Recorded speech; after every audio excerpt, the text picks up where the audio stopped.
Seja muito bem-vindo a mais um Unhidecast, um podcast feito por artistas para artistas, onde discutimos sobre a arte, universo e tudo mais. No episódio de hoje, chamamos o talentoso Rainer para conversar sobre curso novo na Unhide, como se manter criativo, projetos autorais e várias outras coisas. Eu sou o Gabriel Costa. E eu sou o Edu Bokoff. Eu sou o Rainer Petter. Valeu, Rainer, pela presença. Pô, que isso, eu que agradeço. Uma honra estar participando aí. Eu escuto vários episódios e tô muito feliz em estar aqui. Então você já sabe como é o nível aqui, né? Então... Já tenho uma ideia. Galera, o Rainer, ele virou parceiro da Unhide School como instrutor e recentemente o curso dele tá pra lançar ou já lançou quando você estiver ouvindo esse podcast. Rainer, fala um pouco como foi sua trajetória e como foi pra você gravar esse curso pra Unhide e pra galera te conhecer um pouco melhor, pra quem não te conhece. Ah, massa demais. Pô, eu fiquei muito feliz em gravar um curso de fundamentos, né? Um curso de fundamentos de desenho e pintura, porque eu tive muito problema, na verdade, no começo, nessa parte de fundamentos. Eu não tinha muito foco, assim.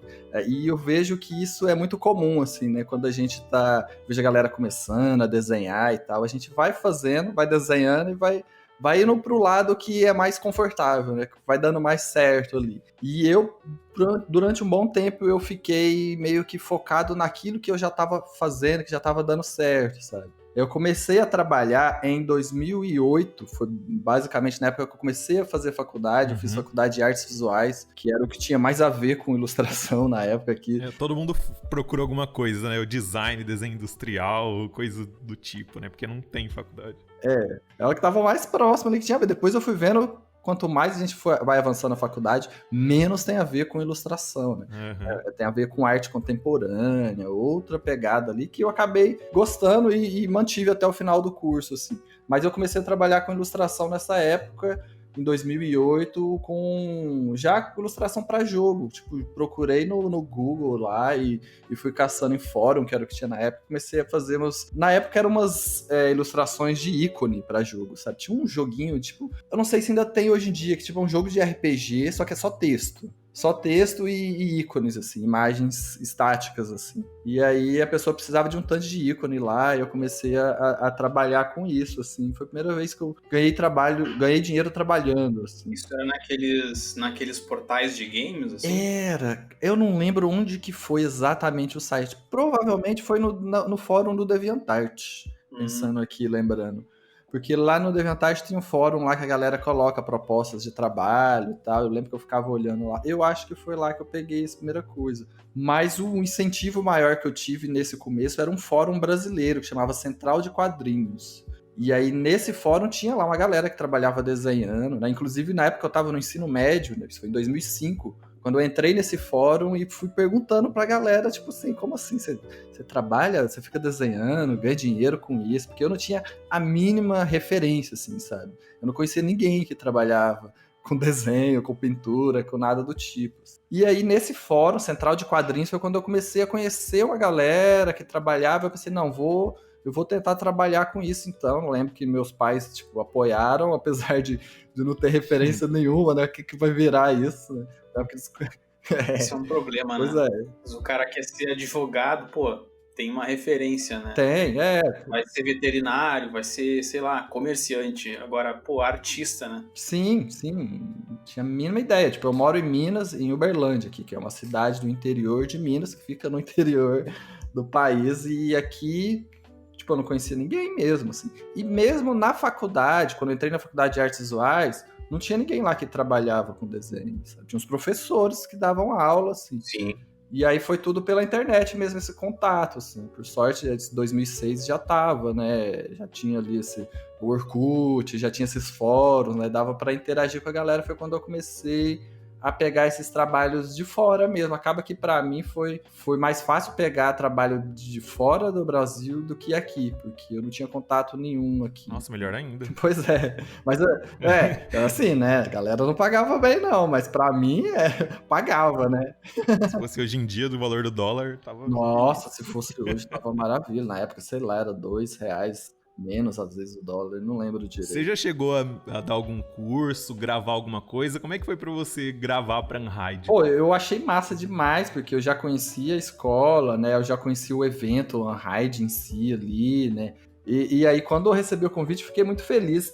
Na verdade, eu gosto bastante de dar aula. Em 2012, eu fiz meio que uma mudança de carreira, digamos assim, porque eu fiquei 5 anos trabalhando como colorista de quadrinhos. Só colorindo quadrinho, e aí eu comecei a trabalhar com editora de fora também, né? E aí chegou num ponto que eu tava trabalhando para DC, colorindo o quadrinho era uma continuação daquele seriado Smallville, sabe? Era do Superman lá e tal. Sei. E, tipo, tava rolando, eu tava feliz, só que eu não tava desenhando quase nada, né? Tava só colorindo, apesar que colorir não é tão só, né? Dá um trabalhinho ali, pensar na narrativa e tal. E aí eu falei, não, vou trabalhar com jogo mesmo, por mais que esteja dando certo, eu vou parar de colorir quadrinho. E aí, nesse momento que eu parei de colorir quadrinho, eu comecei a dar aula. Também, aula pelo Skype na época. E aí a galera falou, dá aula e tal. Eu pensei, beleza, vamos testar. Aí eu comecei a dar aula pelo Skype.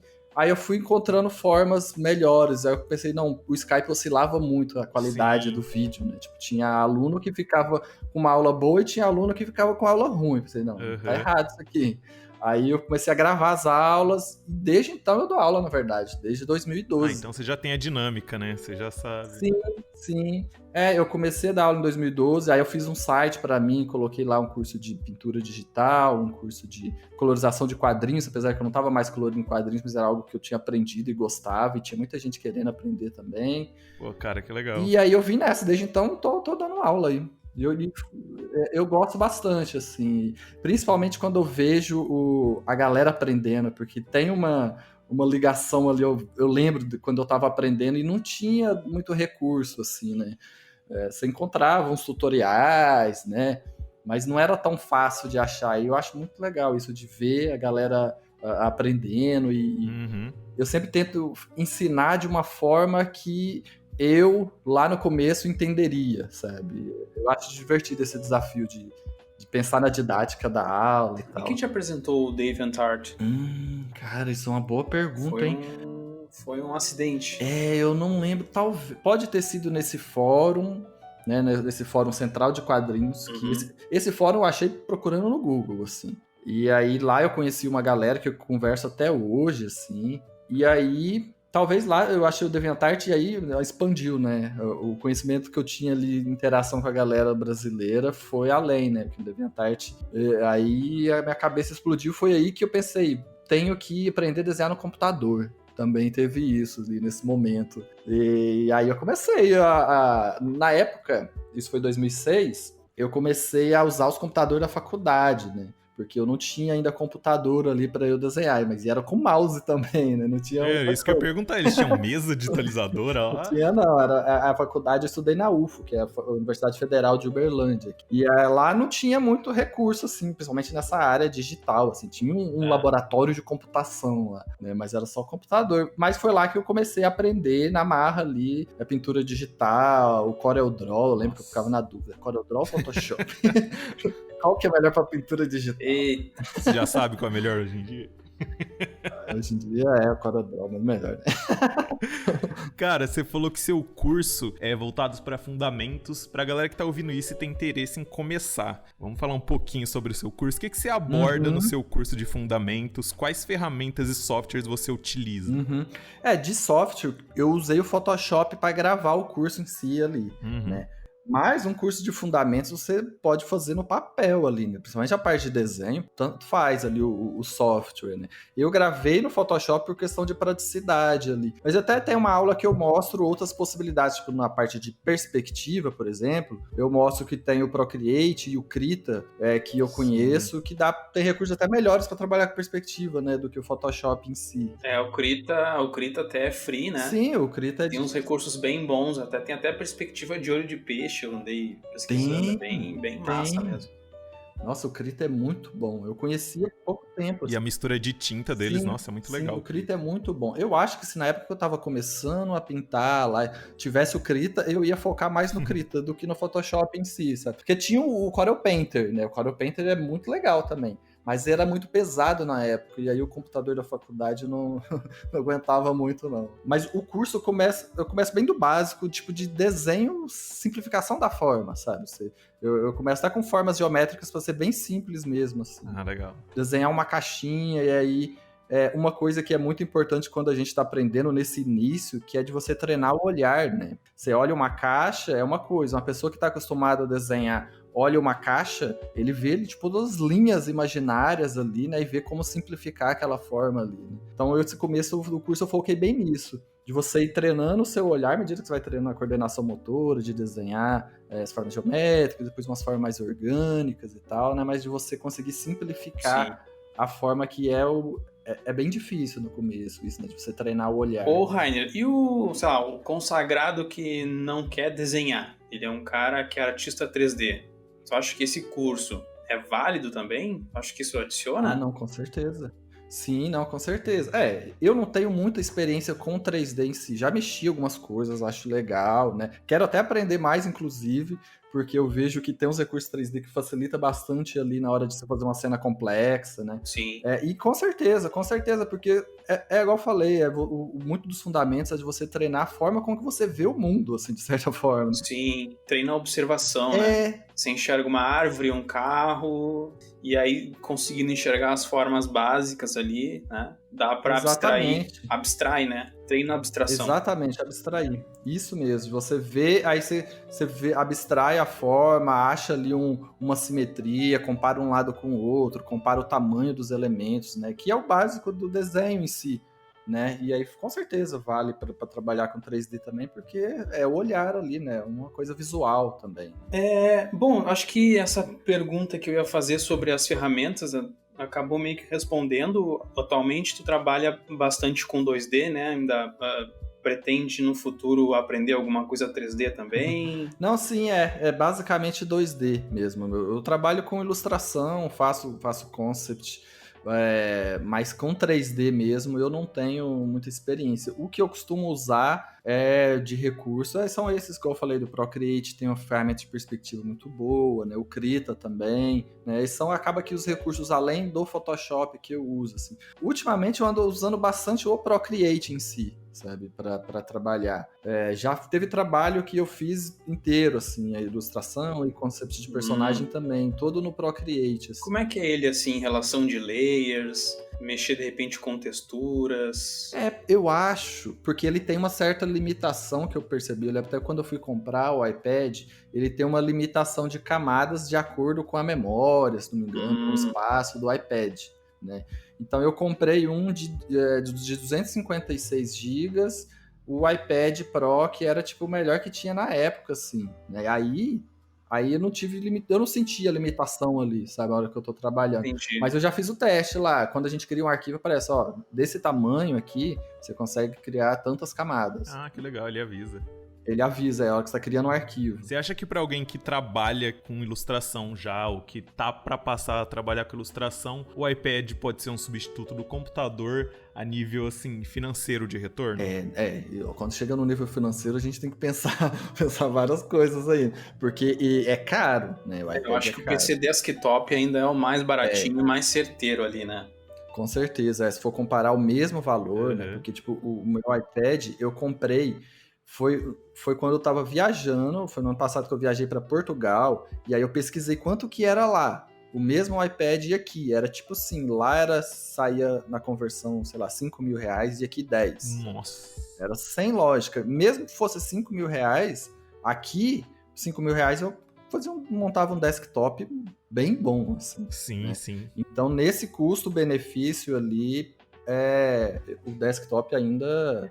eu tô vendo o preço de um iPad de 32 GB, que é bem pouco, bem pouca memória, ele é R$3.300. Acho que com R$3.000 dá pra montar um PC assim inicial. Ah, sim. Pois é, com certeza. Pra ir pelo menos trabalhando com imagens menores e treinando, com né? esse tanto de memória aí, você consegue abrir 3 layers. Bem isso. Exato. Bem isso mesmo. Então, nesse sentido, o custo-benefício, com certeza, o desktop é melhor. O desktop vale mais a pena. Eu acho que o iPad ele é interessante de acordo com o tipo de trabalho que você faz ali. Às vezes é algo específico que você trabalha com animação, já viu a galera trabalhando com animação, algumas etapas ali da animação, e no iPad é muito prático ali, né?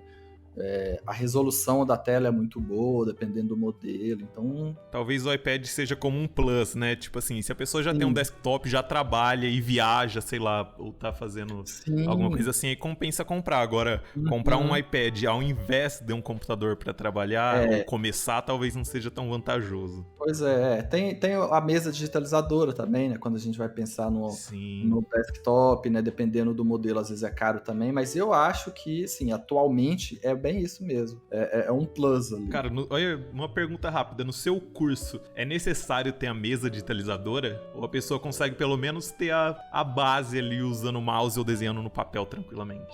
Não, tranquilo. Não precisa de ter a mesa, não, né? A gente começa, igual eu falei, desenho fundamentos, aí depois perspectiva também. Eu mostro até como utilizar recursos ali de softwares para fazer perspectiva, mas primeiro a gente vai fazer na mão, mesmo usando Photoshop. Sim. Eu mostro como fazer o ponto de fuga na mão ali para entender a lógica. Então dá para fazer tudo no papel, na verdade, né? Ou a parte de figura humana, que a gente estuda bastante, simplificação da forma, desenho gestual, tudo dá para fazer no papel. No final do curso, o último módulo ali, que é a parte de pintura, né? Aí tem iluminação, valores tonais, teorias cromáticas. Legal. Aí sim, né? Na parte, os exercícios que eu passo é mais interessante, mais prático, na verdade, fazer no computador, no iPad e tal. Mas você pode fazer uma tinta guache, tudo. A regra, a teoria cromática ali é a mesma, né? Então, funciona também. Aí acaba que já é mais complexo, né? Mas não é só um lápis e um papel. Você já tem que ter tinta e tal, mas dá para fazer também.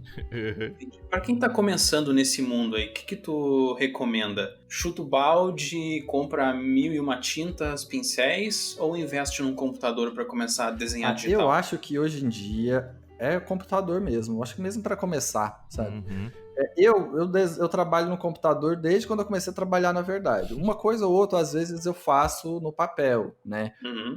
De trabalho. Mas eu tenho o meu sketchbook que para onde que eu vou eu levo, sabe? Eu tô desenhando no papel sempre, assim. Mas para trabalho em si, é no computador, né? E para pessoa que está começando, né? Ela está começando, se ela tem a pretensão de trabalhar em algum momento, né? Em algum momento ela vai precisar daquelas ferramentas. Enviar um arquivo para o cliente, né? Às vezes está no outro lado do Brasil. Pois é. Eu não acho que a gente deva deixar de lado o papel, assim, em momento algum, sabe? Sim. É uma coisa simples, né? Você tá com um bloco de papel e um lápis ali, uma caneta, você pode praticar, né? Uma coisa não exclui a outra totalmente, né? Mas pensando, se a pessoa pretende trabalhar, realmente não tem como fugir do digital, assim. Acho que pra ter um retorno financeiro também, né? A não ser que, sei lá, se a pessoa quer um hobby, ela compra tinta, papel, alguma coisa. Agora, se é alguém procurando um trabalho, computador, tipo assim, você pode até vender uma arte que você pinta ali com tinta, mas vai ser 10 vezes mais difícil, porque você vai ter que tirar foto ou sair pra algum lugar pra vender. Agora, no digital, você tem o mundo inteiro aí pra ser seu cliente. Sim. O grande problema da tinta é tu ter que tirar a foto, né? Porque às vezes aí o papel é maior que o scanner, e aí não tem uma câmera boa, tem que pedir pro tio. E aí você tem uma câmera merda lá e na hora que você vai tirar a foto parece que foi feito no Photoshop, né? A pessoa nem vai conseguir diferenciar que foi feito manualmente. Não adianta nada. Pois é. Eu acho que depende muito do objetivo, né? É uma coisa que até que eu tava pensando na hora que eu tava bolando o roteiro desse curso de fundamentos, porque o aluno pode ser essa pessoa que a gente tá falando que quer trabalhar ali com arte digital, pode ser a pessoa que quer pintar tulipa, entendeu? Pode ser... É muito amplo, né? É o fundamento para qualquer coisa, né? É a base para ser um hobby ou para ser profissional. Sim. Por isso que eu tentei colocar ali de ferramentas digitais o mínimo possível, né? Porque a pessoa pode ter qualquer objetivo. E aí, essa mesma pergunta do Edu, pensando numa pessoa que vai trabalhar pintando para vender, né? Vender a tela e tal, varia muito, né? Depende muito do objetivo. Às vezes a pessoa pode até ganhar dinheiro, né? Com certeza, uma galera ganha dinheiro fazendo isso, né? E não precisa do digital, né? Então... Só ver os vídeos do Bob Ross no YouTube. E eu vejo uma galerinha mais nova que fala assim, eu queria fazer as coisas que tu faz, né? Às vezes se referindo ao meu trabalho, mas eu não tenho uma mesa, não sei o quê, não tenho um equipamento. Cara, o fundamento mais crucial para se ser ilustrador se resolve no grafite e no papel. Sim, né? sim. Então a pessoa pode treinar por anos ali no papel que não vai se perder, é um fundamento maravilhoso, perspectiva, estrutura, né? Exatamente essas coisas que tu falou que aborda. Rainer, tu falou que cursou artes visuais na faculdade Isso. e tu traçou um paralelo ali dizendo que não é muito parecido com ilustração. Sim. Tá? Então, entra numa pergunta que eu gostaria de te fazer, que é o seguinte: um bom artista necessariamente é um bom ilustrador ou tem diferenças, né, de uma coisa para outra, sabe? Um cara que representa as coisas muito bem, pinta metais, pinta no artístico cenários e tudo mais, só que aí na hora de ser ilustrador peca em algumas coisas. Isso tem diferença? É bem diferente, né? Bem diferente, porque quando você pensa em ilustração em si, né, você tem um briefing ali, né? Tem uma ideia que você precisa contar com aquela imagem, né? Às vezes você manja tudo dos fundamentos em si, igual a gente está falando, né? Desenha bem, perspectiva e tudo mais. Aí tem o passo do ilustrador, é uma outra coisa que agrega ali, né? Que é a sua narrativa, né? Como que você vai contar aquela história, como que você vai passar aquela mensagem, né? Eu acho que nesse sentido, foi até bom o paralelo que você fez com a Faculdade de Artes Visuais, porque nesse sentido, foi aí que a faculdade me ajudou mais, sabe? Que eu percebo. Já que lá eu não tive tanto esse retorno da técnica em si, embora a gente teve aula de desenho, de pintura lá, né? Mas é porque é muito rápido, né? Não dá para aprofundar tanto, é muito conteúdo em pouco tempo. Mas essa questão de contar a história, né, de você pensar em um tema, né, igual lá a gente fala muito de ter uma poética, lá, é o termo que se utiliza para passar uma mensagem específica. Sim. Ali a faculdade me ajudou bastante. E aí eu vejo isso voltando no trabalho que eu faço com ilustração, no trabalho que eu faço com autoral mesmo, de quadrinhos que eu gosto, de contar histórias de modo geral, assim. Nesse sentido, principalmente as matérias teóricas da faculdade, sabe? Me ajudou bastante. As matérias de história da arte, né? Igual teve aqui, eu escutei o último podcast que eu vi aqui sobre história da arte, ali achei demais, cara, me lembrou muito a faculdade. Sim, muito legal. Achei muito massa. Então isso ajuda muito também, né?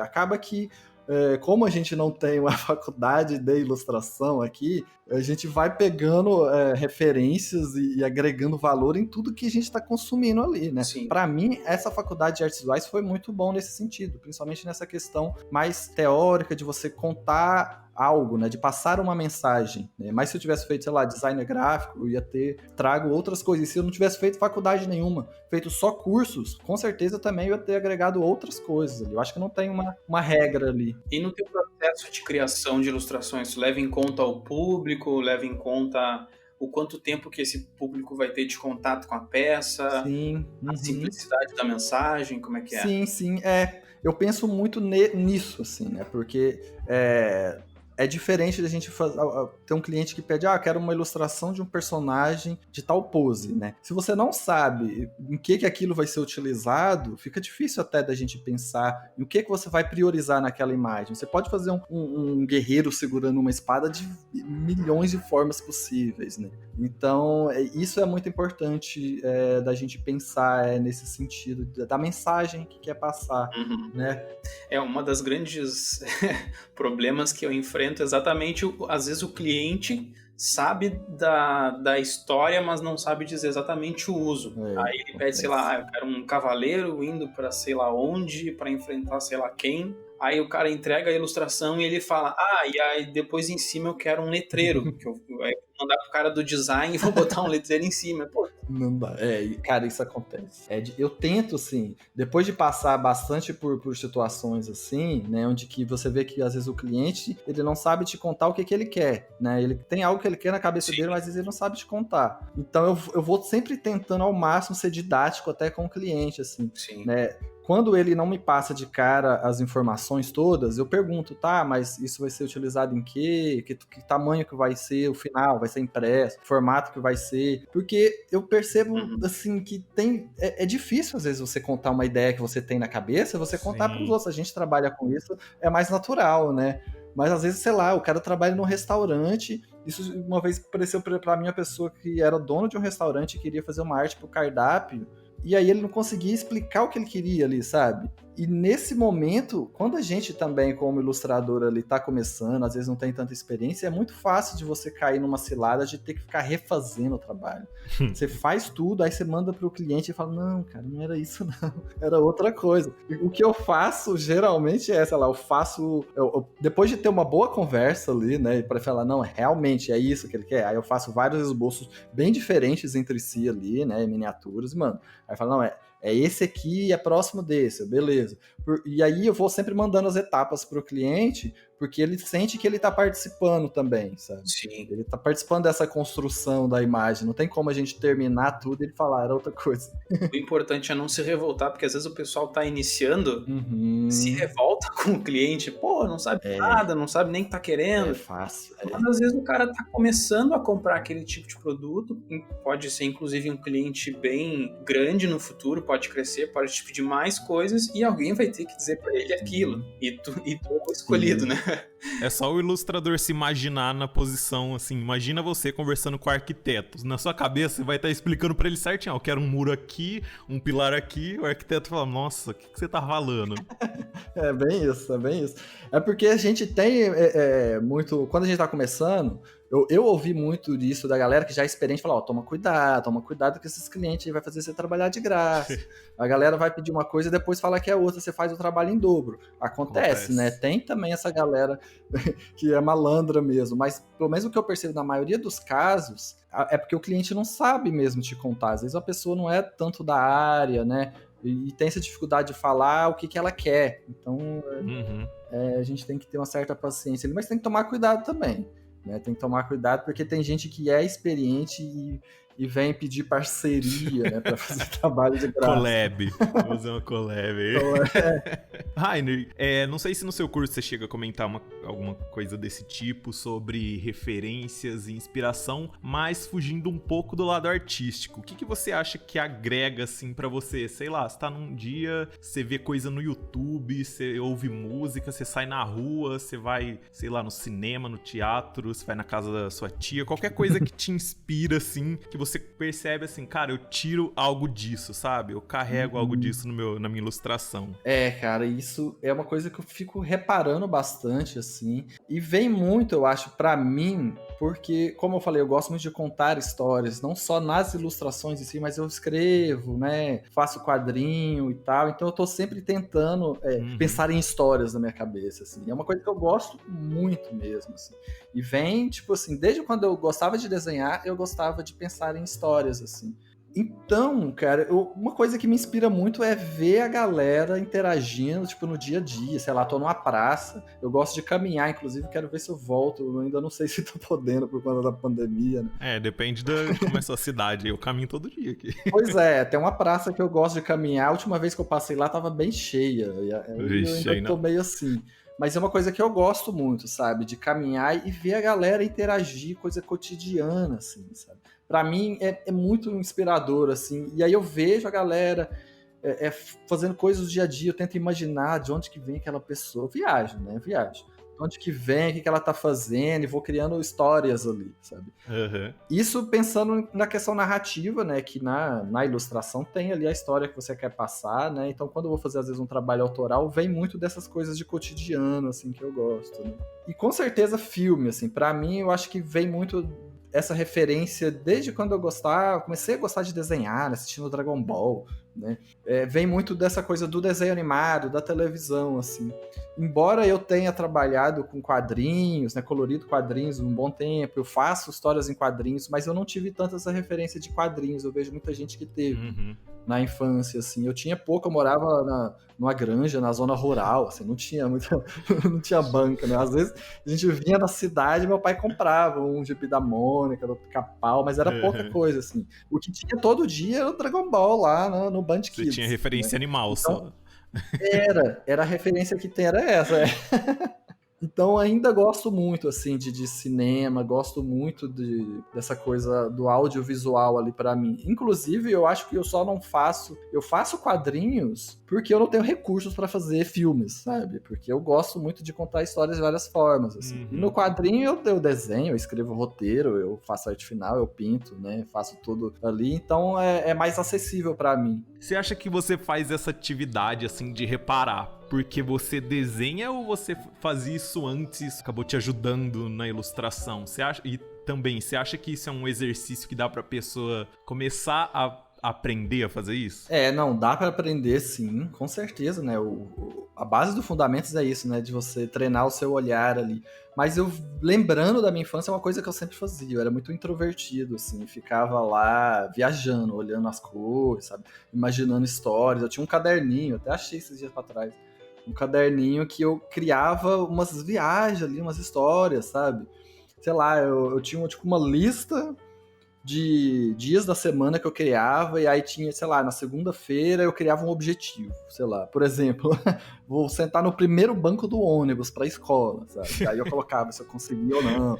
Às vezes eu criava lá, tipo, histórias de detetive, e aí eu colocava se eu tinha conseguido ou não, sei lá, ver o meu irmão fazendo alguma coisa e voltado sem ele me ver, sabe? Eu viajava, assim, eu gostava muito disso, assim, e não era...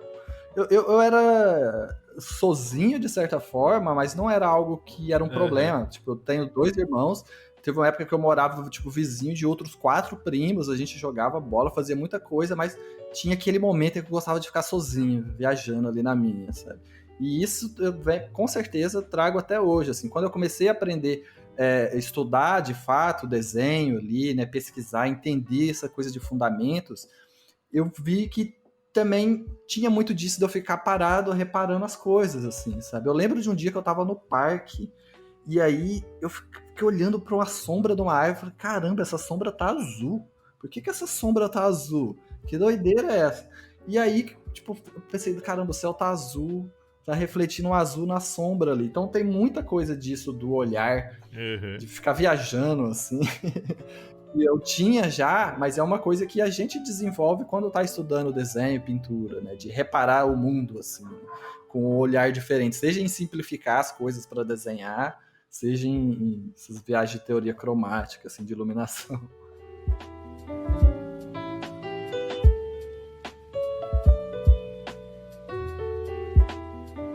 Tá, então, tu tava falando que tu tava no parque, né? Só que hoje em dia não dá muito pra sair na rua, então acho que a saída é absorver a cultura de casa, né? Tu tinha falado que gosta de absorver bastante conteúdo audiovisual, filmes, né? Com certeza. Eu te faço uma pergunta. Existe um certo rótulo, Uhum. né, de um tipo de conteúdo que é a cultura pop, né? Que é Avengers, que é Senhor dos Anéis, Star Wars, animes em geral. Tu acha que tem um equilíbrio entre absorver essa cultura em específico e procurar outras culturas também? Ou tu acha que isso é positivo para um profissional absorver só o que tá no mainstream, sabe? Tudo que tá, tipo, blockbuster? Essa é uma boa pergunta, porque acaba que eu consumo pouco, sabe?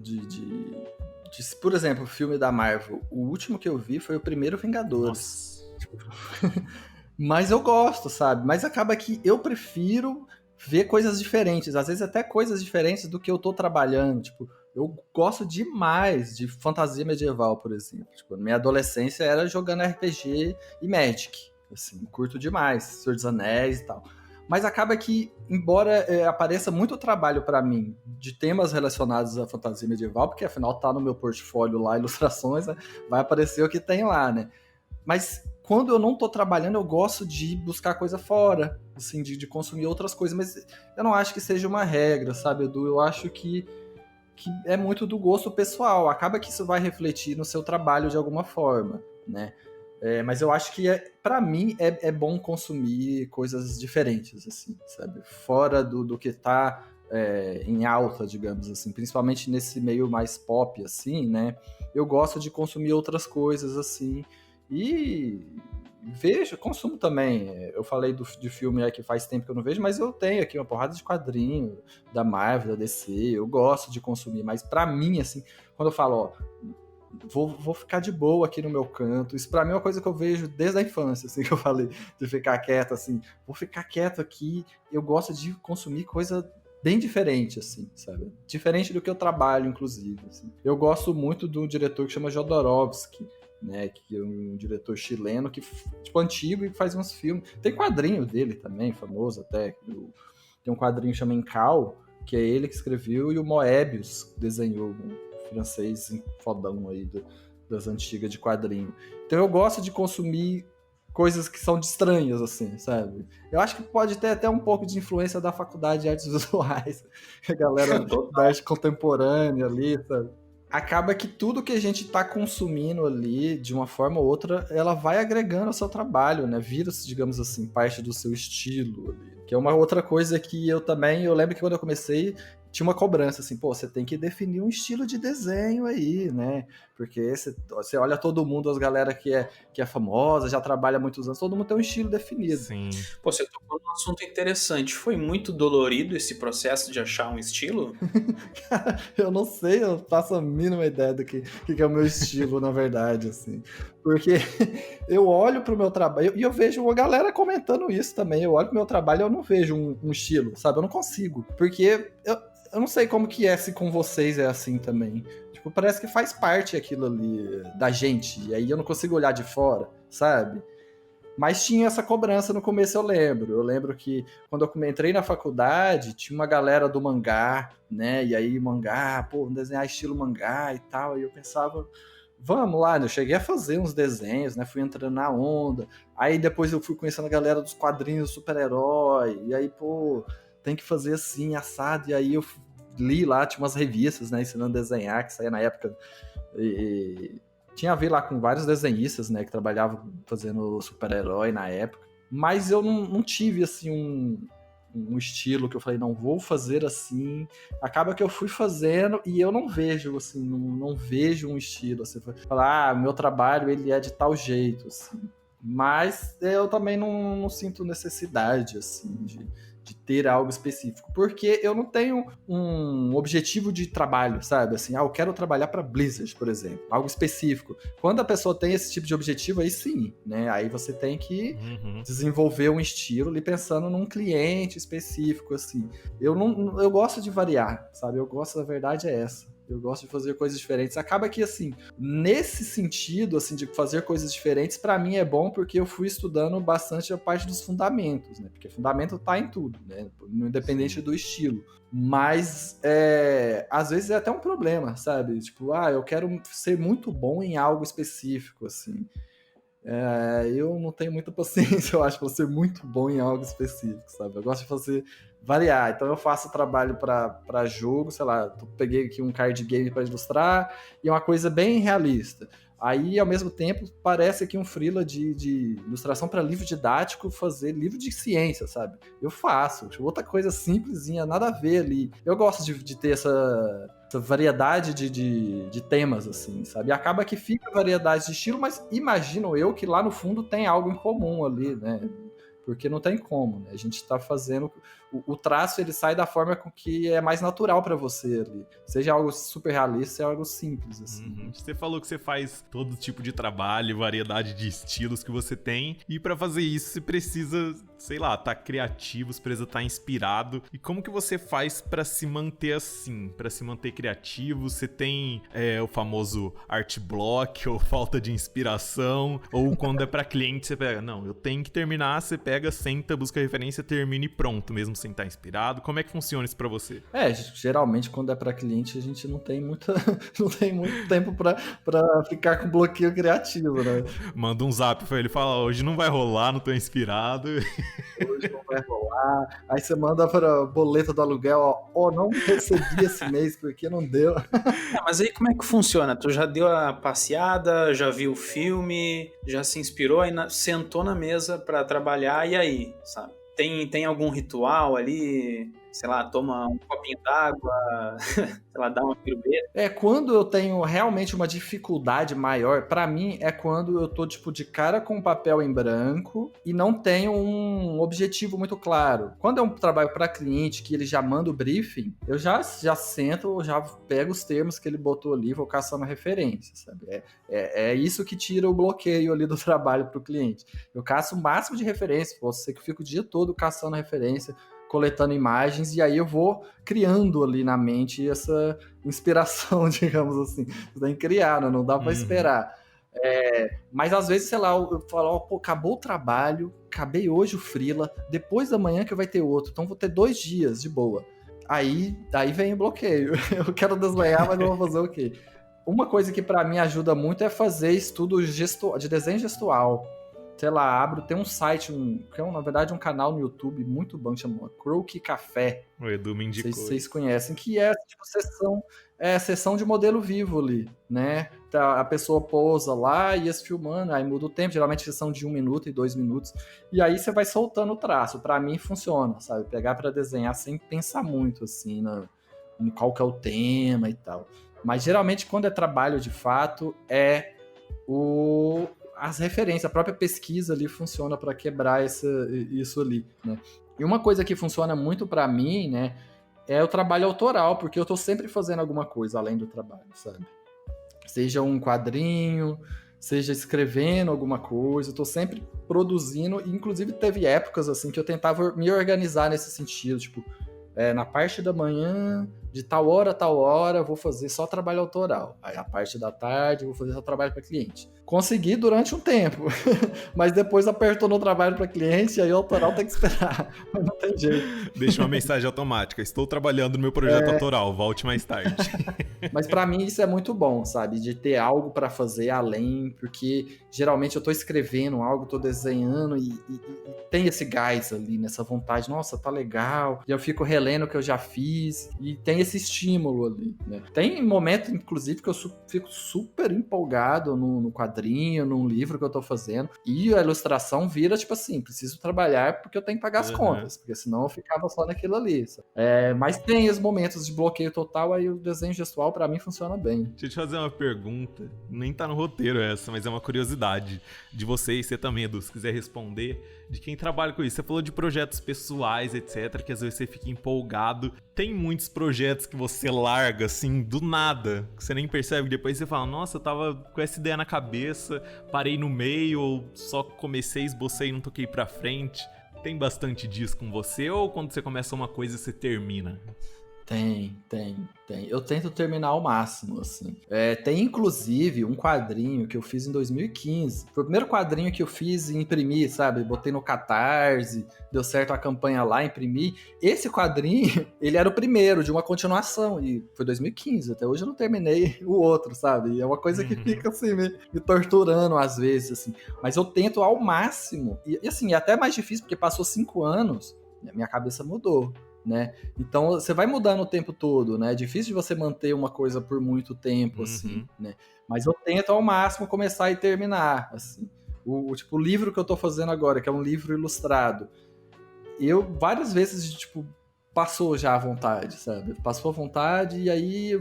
Só que eu não deixei de lado ainda, assim. Eu tenho uma necessidade ali, uma cobrança em terminar, sabe?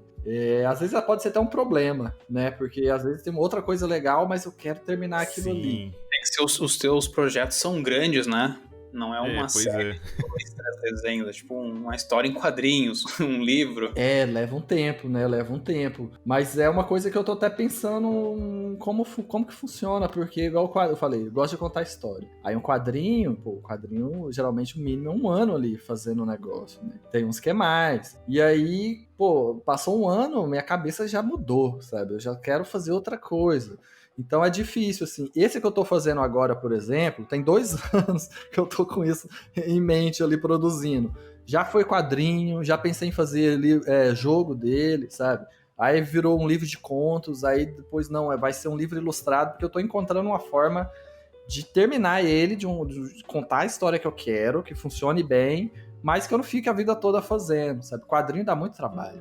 Nossa, dá muito trabalho. É muito desenho, é muita ilustração de uma página só, sabe? E aí são muitas páginas, dá muito trabalho. Então, e eu tenho dificuldade, às vezes, de contar uma história curta. E vai muito tempo, assim. Eu tô sempre tentando encontrar formas de terminar um projeto o mais rápido possível, sabe? Sim. E pra quem não tem paciência, tipo assim, a pessoa nervosa, tu recomenda pensar em alguma coisa menor? Como é que seria, assim? Ah, não, com certeza. Com todo mundo eu recomendo uma coisa menor, eu acho, porque ficar muito tempo num projeto, ainda mais assim, é um projeto pessoal, você pensa. No caso aqui pode ser um livro, um quadrinho, mas pode ser tipo, teve uma época que eu tava querendo pegar ilustração de card game, antes de eu pegar trabalho tipo, era um projeto pessoal também, vou fazer várias imagens pro meu portfólio, né, focado naquilo. E aí acaba que você faz uma imagem, sei lá, às vezes uma semana, 2, eu terminava aquela imagem, beleza. Se eu fosse tentar fazer uma cena super complexa, né, uma cena gigantesca, assim, eu ia ficar um mês ali mais naquilo, a chance de eu desanimar no meio é grande, né? Principalmente quando a gente está fazendo um projeto pessoal, né, um estudo que seja, porque você não está ganhando dinheiro ali na hora com aquilo. Né? Essa Pois é a realidade. O cara, quando não tá você não tá ganhando dinheiro, então você precisa ter muita força de vontade ali mesmo. Quanto mais complexo o projeto pessoal, mais fácil de abandonar. Você fala, isso não vai agregar nada financeiramente, ou sei lá, pessoal. E nesses projetos pessoais, tu tem aquele time ali, os Vingadores no teu Discord ou no WhatsApp, que tu manda o trabalho pra eles e eles dão feedback? Tem uma galera que são 4 amigos meus que a gente inclusive trabalhou junto durante um tempo. Foi em 2012 até 2017, foram 5 anos. 4 amigos meus, que é o Dudu Torres, que também trabalha com ilustração, os 4, né? Dudu Torres, o Sidney Silva e o Alexandre Carvalho. A gente conheceu na faculdade, né? Nessa época aí de encontrar algo de interessante ali no meio também no começo da faculdade, que a gente não era aquilo que a gente queria, né? E aí a gente fundou um estúdio, digamos assim, né? Que na verdade era um local que a gente alugou, uma sala comercial, num prédio aqui, e ficou 5 anos trabalhando junto, sabe? Então a gente já tinha uma amizade ali, e essa amizade se intensificou ali, foi muito legal esse período, assim, sabe? Todo mundo de freela, assim, mesma coisa que fazia em casa, só que trabalhando junto. E aí, geralmente é pra eles que eu mando, assim, essas paradas eles mandam também, eles também fazem quadrinhos, sabe? Então tem uma troca interessante. Isso é uma coisa muito importante, assim, eu acho, porque você já trabalha em casa, né, geralmente, né, com ilustração. Provavelmente se for freela, já trabalha em casa. Então se não tiver um contato, igual você falou aí, um grupo no Discord, alguém pra você trocar ideia, fica mais difícil ainda pra você manter motivado, né? Trabalho pessoal já é difícil porque você não tá ganhando com aquilo ali, né? E aí, se não tiver esse suporte ali, fica mais difícil ainda. E fora que você tem que mandar pra quem entende, né? Porque se você for mandar, sei lá, pra sua mãe, pra sua namorada, pros seus amigos, falar, nossa, que foda. Aí pra quem interessa mesmo, não tá bom. Tá lindo, assim. É engraçado, até os meus quadrinhos, minha mãe tenta ler, ela fala, eu não entendi não, mas tá muito bonito. Eu falo, tá bom, tá valendo. E tem uma coisa que eu fico me perguntando, e eu pergunto isso pra muita gente, assim, que eu acho que é mais experiente que eu, porque eu tenho, assim, uma inculcação muito grande com isso, que é ter a autocrítica. Sabe? Antes de mandar pra crítica externa, como que tu desenvolve essa autocrítica? Tu dá um tempo, tu entra no ArtStation, vê um monte de arte maravilhosa, e depois volta e vê a tua arte. Volta chorando, né? Porque eu vejo, assim, às vezes eu caio no calabouço de dar uma pincelada, mando. Troca uma coisinha, mando pro feedback, né, pros meus amigos. E eu acho que eu deveria trabalhar mais em cima pra depois mandar. Eu acho que aí, com o tempo, às vezes, você vai encontrando equilíbrio, né? Porque pode ser que tenha essa insegurança também, né? Às vezes você fica muito inseguro e fica dependendo muito até do feedback dos outros, né? Pensar, será que tá legal ou não? Não sei, cara. Eu acho que com o tempo você vai achando esse equilíbrio ali de confiar. Às vezes a pessoa te dá o feedback, mas você fala, não, mas eu entendi o que quer dizer, mas eu queria passar outra mensagem. Essa coisa da crítica, né, pra gente é difícil mesmo, né?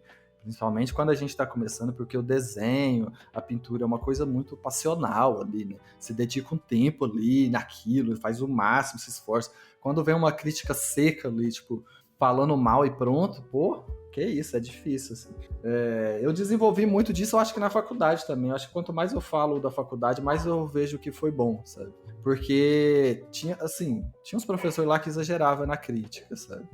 Tipo, tinha uma professora que falava, não tem problema o desenho, não, tem o outro lado do papel, aí pode virar e fazer outro. A pessoa ficou o dia todo lá desenhando. Tinha uma galera meio ferrenha, assim, né? Com isso, e aí você vai acostumando, eu acho, vai criando um certo desapego, assim. Né? Criando uma casquinha ali, né? Vai, mas é uma coisa que tem sempre que tomar cuidado mesmo com isso, né? Quando é um trabalho para o cliente, é o que o cliente falou ali, ótimo, né? É aquilo ali. Às vezes você manda várias versões de miniaturas ali, o cliente escolhe uma e você prefere outra, né? Você está tentando colocar uma imagem, algo que está na mente dele, né? Então o resultado final é o mais próximo da mente dele. Mas quando você está estudando ali, fazendo um trabalho pessoal, aí realmente é muito importante ter esse feedback externo ali. Né? Rainer, mudando assim completamente de assunto, não completamente, né? Ainda seguindo no ramo profissional de ilustração. O pessoal nas redes sociais foi impactado nos últimos dias com um acontecimento bem interessante. Supostamente, né, eu não vou acusar ninguém aqui, eu também não fui me informar, coisas que a gente vê na timeline do pessoal e meio que se informa por ali mesmo, mas parece que uma menina de uma página do Instagram estava pegando desenhos de outros artistas e passando por cima. Você ficou sabendo desse acontecimento? Fiquei, eu seguia ela, inclusive, eu não sabia que era copiado. Eu tô ligado. O que você acha disso, assim? Já aconteceu isso contigo? De alguém pegar o teu desenho e não dar crédito? Não, felizmente não, assim. Mas é uma coisa muito comum, assim, eu vejo. Principalmente a galera que trabalha às vezes, com uma ilustração mais rápida, que tá passando uma mensagem, um cartoon, uma coisa do tipo, a pessoa simplesmente compartilha e tira a assinatura, né? O mais comum é isso, né? Já aconteceu, assim, às vezes uma pessoa me marca no Instagram, nossa, olha aqui esse perfil aqui no Instagram, e aí tem um desenho meu lá com, sei lá, 5.000 likes e não tem meu nome, sabe? Eita. Acontece, né? Mas é um pouco isso de pegar indevidamente, né? Nesse caso, a pessoa tá compartilhando, não coloca os créditos, não é certo, mas eu acho que nesse caso que aconteceu aí é pior, né? Porque a pessoa pegou o desenho, né? E realmente desenhava por cima ali, aparentemente, pelo que eu vi. Teve, tipo, mais de 50 desenhos, assim, de Cara, eu vi todas as fotos, eu fiquei, mano, como assim? Ela ganhando dinheiro? Eu vi porque começou com uma pessoa específica que percebeu o plágio ali, né? E eu segui as duas, menina. Eu segui também. As duas. Então eu vi uma que falou, não, copiaram aqui, eu fui lá no perfil da outra e falei, não é possível, eu sigo ela. Minha esposa segue ela também, minha esposa é psicóloga, né? E aí tinha vários posts dessa que copiava lá, que tinha a ver com psicologia, coisa legal ali. Como eu já gostava do trabalho dela, eu fiquei até relutante na hora que eu vi. Falei, não é possível, tem alguma coisa errada aí, mas não dá, né? Você viu que realmente estava copiando e, assim, no caso dela era algo bem explícito, né? A galera mostrou, ó, essa aqui é original, essa aqui é a cópia. Mas tem muitos casos que fica subjetivo, sabe? Às vezes a pessoa refaz um desenho, mas é a mesma ideia. E pode realmente acontecer de você ter tido uma ideia parecida, né? Então, tem situação que é difícil, assim, né? De você falar o que foi cópia ou não. Comigo, eu acho que por conta do tipo de trabalho que eu costumo fazer, às vezes é uma ilustração que eu faço ela para jogo, para carta, que eu costumo fazer geralmente, para livro. Às vezes é uma cena mais complexa, né? Uma pintura. Então, o máximo que tem é disso da pessoa compartilhar sem créditos, assim. Mas de reutilizar... Pra uma pessoa copiar o seu desenho, ela tem que saber desenhar. E se ela sabe desenhar e pintar, ela faz, tá ligado? É mais complexo o negócio. Pois é mais difícil, mas isso acontece. Teve até um caso daquele ilustrador, não sei se vocês estão ligados, chama Gabriel Pico. Sei. Ele é brasileiro, e aí ele faz uma ilustração bem legal lá, e ele tem, sei lá, mais de 1 milhão de seguidores no Instagram, e aí teve não lembro, um músico, um rapper, não sei, compartilhou um desenho dele, só que, tipo, photoshopado ali, sabe? Mudaram os nomes, mudaram as cores, e pronto, sim. Era o desenho dele que foi modificado, assim, esse mesmo esquema. Então acontece, assim. E Rainer, agora uma pergunta, digamos assim, ainda mais cabeluda. Polêmica. Vamos ver se até o fim do podcast o Rainer não é cancelado aqui. Qual é a diferença? Que aí, alguém que está iniciando, a gente fala assim, usa referência, procura imagens, aí a pessoa é impactada por essa história, aí fica com medo. né, de fazer qualquer coisa parecida. Saberia nos dizer qual é a diferença entre levar em conta uma obra ou usar a referência de uma coisa de cópia? O que aconteceu com essa menina aí? Às vezes é difícil de perceber isso, né? Principalmente quando a gente está começando, tem muito, tipo assim, pra gente criar um ritmo ali, digamos assim, de estudo, a gente vai colocando certas limitações, assim, você vai copiar, vai treinar cor, não pega a cor com conta-gotas ali, né? Tenta treinar no olho. Tem todo um exercício para você forçar o máximo de aprender a coisa mais pura, digamos assim, né? Que tem a ver com o desenho em si, né? Eu lembro quando eu estava na faculdade, primeira aula de desenho, não podia usar borracha, por exemplo. Você tinha que fazer louco! direto ali, E aí, tipo, a galera toda desesperada, né? Porque todo mundo tá desenhando a linha com aqueles pelos, né? 500 linhas para fazer uma curva, assim, e não pode usar borracha. Então tem muito disso que eu percebo na questão didática ali de aprendizado, né? De você criar limites. Utiliza a referência, toma cuidado com como você vai utilizar essas referências por conta do aprendizado, né? E aí, quando entra na questão, beleza, você já sabe o fundamento, você sabe desenhar, sabe pintar, como que funciona o uso das referências no trabalho em si, aí já entram as questões mais complicadas, assim, né? Tipo, você vai fazer um trabalho igual de outra pessoa, você vai...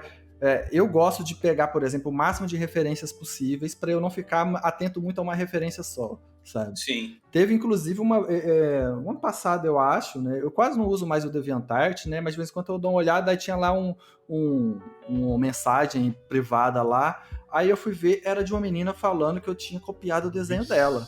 Eu pensei, meu Deus. Você cancelado. Chegou minha vez. O que eu fiz? Não, mas ela mandou privado, assim. Eu pensei, meu Deus, o que eu fiz? Aí eu fui ver, eram umas ilustrações que eu tinha feito de umas cenas egípcias, assim, sabe? Tipo, uns prédiozinhos isométricos. E eu pensei, mas não é possível que eu copiei ela. Aí eu fui e cacei lá, ela botou o link. Eu falei, nossa, caramba, tá parecido mesmo. Realmente tá parecido. Aí, por sorte, eu tinha ainda as imagens que eu tinha usado de referência. Aí eu fui olhar, é porque eu tinha usado referências históricas, sabe? Tipo, de como que era a arquitetura da época. E aí eu pensei, caramba, realmente tá muito parecido. Mas eu fui ver, não, é porque as casas eram assim. Tipo, era o jeito que eu tinha. Aí eu expliquei pra ela, eu mostrei, não, é porque a gente deve ter usado as mesmas referências e tal. E aí, mas eu fiquei assustado, assim, dessa vez, sabe? Porque, tipo, do nada alguém fala que eu copiei, porque é uma coisa muito séria, né? É uma preocupação muito grande. Mas pensando em como você vai utilizar essas referências, quando eu estou ensinando, quando eu estou dando aula, eu tento criar essas limitações, assim, ó. Você vai fazer de observação, você olha lá e beleza, vai estudar a cor? Não pega a cor no conta-gotas, você tem que aprender a entender como funcionam as cores. No trabalho em si, aí não, aí é outra coisa, né? Eu penso assim, no trabalho, como que você vai utilizar as suas referências, né? Você já sabe desenhar perspectiva perfeitamente, pô, mas tem um software 3D que você faz isso muito mais rápido, né?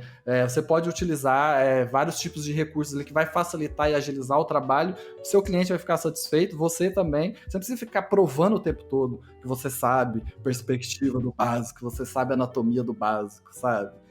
E tem muito essa mudança do pensamento de estudante para o profissional, às vezes é meio confuso, assim, eu percebo, né? Pô, a pessoa se sente mal em estar usando uma referência fotográfica às vezes, sabe? Sim. E a pessoa se sente orgulhosa de fazer um negócio sem referência, sendo que não ficou bom. Se tivesse usado referência, tava melhor. Depois desse caso aí que aconteceu, a galera inclusive fez muita coisa assim, ensinando o que é referência, o que é cópia, o que você pode usar como base, o que é tracing, o que é, sabe? A galera foi bem didática, assim, porque é um assunto meio que ninguém fala sobre, assim. O pessoal conta muito com bom senso, sabe? Não faça o errado, sabe? Mas às vezes realmente tem gente que não sabe. Geralmente o limite tá em quando você tá usando o trabalho de outra pessoa, né? Tipo o que foi o caso aí. Eu gosto muito, por exemplo, sempre que eu vou fazer uma ilustração mais complexa, que tem uma pose, eu tiro foto minha, assim, sabe? Às vezes boto uma câmera no lugar, tiro muito foto minha. Eu gosto muito de, sempre que eu tô viajando, eu levo um caderninho de sketchbook e gosto muito de tirar foto do povo, foto do cenário, assim, e eu uso muito essas fotografias que eu tiro foto no trabalho, sabe? Essa coisa da fotografia, para mim, é muito presente. Quando eu estou fazendo um trabalho para o cliente, geralmente eu tento achar um ângulo. Geralmente, assim, eu faço o esboço primeiro, né? Para eu não ficar dependendo da fotografia também, né? Porque pode ser um outro problema. Né? Então, faço o esboço, beleza, essa é a composição. Aí eu tento fazer uma fotografia naquela composição para entender melhor ali a anatomia e tal. Aí, a partir da fotografia, eu vou fazendo o desenho. Eu não tenho muita prática de fazer, tipo, photobashing, sabe? De colocar foto e desenhar e usar a textura da foto mesmo, porque eu não sei. eu não faço porque eu não sei, mas eu vejo a galera que faz e fica muito legal, assim.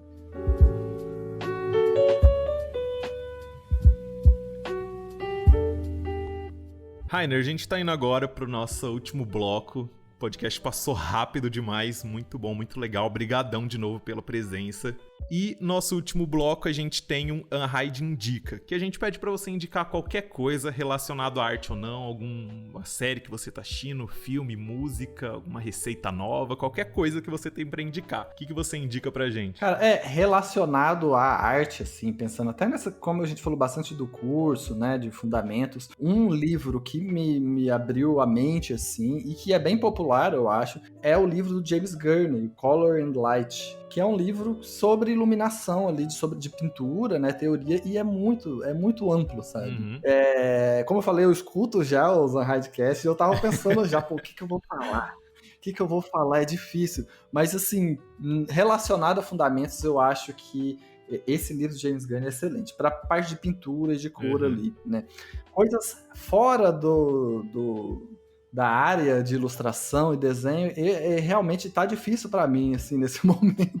Porque, tipo, pandemia, em casa aqui, há meses, cara, o hábito que eu tinha de, sei lá, de consumir filme, seriado, isso tudo mudou, assim, sabe? Mudou totalmente.